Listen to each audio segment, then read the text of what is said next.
సులోచన మనోభావాలకు స్వాగతం. ఈరోజు నేను అన్నం ఎలా వడ్డించాలి అనే విషయం గురించి చెప్దాం అనుకుంటున్నాను. అన్నం వడ్డించేటప్పుడు ముందు అన్నం వడ్డించకూడదు.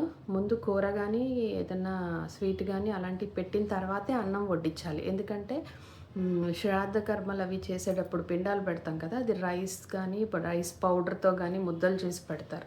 అందులో కూరలు ఏ ఉండరు కదా, ఉట్టి అన్నమే ముద్దలే ముందు పెడతారు. సో అలా ఆ మంగళకరంగా ఇది ఉండకూడదు అని చెప్పి దీనికి ముందు కూరలు వేసినాకనే రైస్ పెట్టాలి అని. మళ్ళీ వడ్డించేటప్పుడు కూరలు కూడా ఇలా గరిటె పట్టుకొని ఇలా లెఫ్ట్ సైడ్కి రైట్ హ్యాండ్తో పట్టుకొని లెఫ్ట్ సైడ్కి వడ్డించాలి, కానీ ఇలా ఈ పక్కన వాళ్ళకి ఇలా వడ్డించకూడదు. ఎందుకంటే చనిపోయే కార్యక్రమంలో ఇలా నువ్వుల్ని ఇలా వేలుతో పెట్టి ఇలా వదలమంటారు పిండాలి. సో ఈ సైడ్ నెగిటివ్, ఈ సైడ్ ఇలా చేయడం పాజిటివ్. అందుకని అన్నం ఎప్పుడు వడ్డించినా కుడి చేత్తో ఎడమ వైపుకే వడ్డించాలి. అదొకటి. తర్వాత అన్నం శుద్ధికి నెయ్యి అంటారు. ఎందుకంటే మనం అన్నం కూరలు వండేటప్పుడు దేవుడికి ప్రసాదం పెట్టే ముందు ఏదన్నా దోషాలు మనం వాసన చూడటం కూడా ఒక రకమైన దోషమే. ఏదైనా చిన్న తల వెంట్రుక పడినా అది కూడా ఒక రకమైన దోషమే.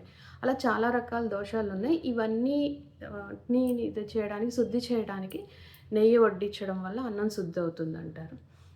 అలాగే భోంచేసేటప్పుడు మంచినీళ్ళు పెట్టుకుంటాం కదా, ఆ మంచినీళ్ళు కూడా వాటర్లో పవర్ ఎలా పాస్ అవుతుంది, కరెంట్ పవర్ అంటే దానిలో ఒక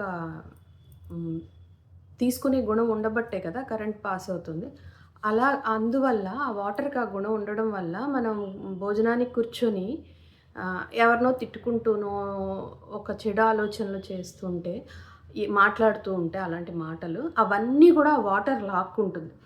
ఏవైతే చెడు మాటలు మనం మాట్లాడామో, చెడు గురించి మాట్లాడామో ఆ వాటర్ మనం తాగినప్పుడు అదంతా మన బాడీలోకి వెళ్ళి మనకి చెడు చేస్తుంది.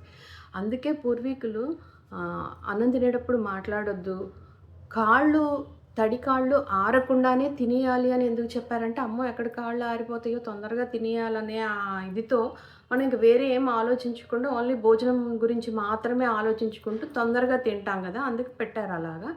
సో అలా తొందరగా తినేయడం వల్ల మన ఆలోచనలు ఇంకా భోజనం మీదే ఉంటాయి. అంత శక్తి ఉంది ఆ భోజనం వండేటప్పుడు కూడా నామని చెప్పుకుంటూ ఎలాగా వండితేనే అది మంచి చేస్తుంది మనకని అనుకున్నాము. ఇది కూడా అంతే, తినేటప్పుడు కూడా ఆ స్వామికి అర్పించుకొని ఆయన ప్రసాదం అనుకొని ప్రశాంతంగా తింటే అది మన బాడీకి మంచి చేస్తుంది. అందుకని అందరూ అలా చేస్తారు కదా.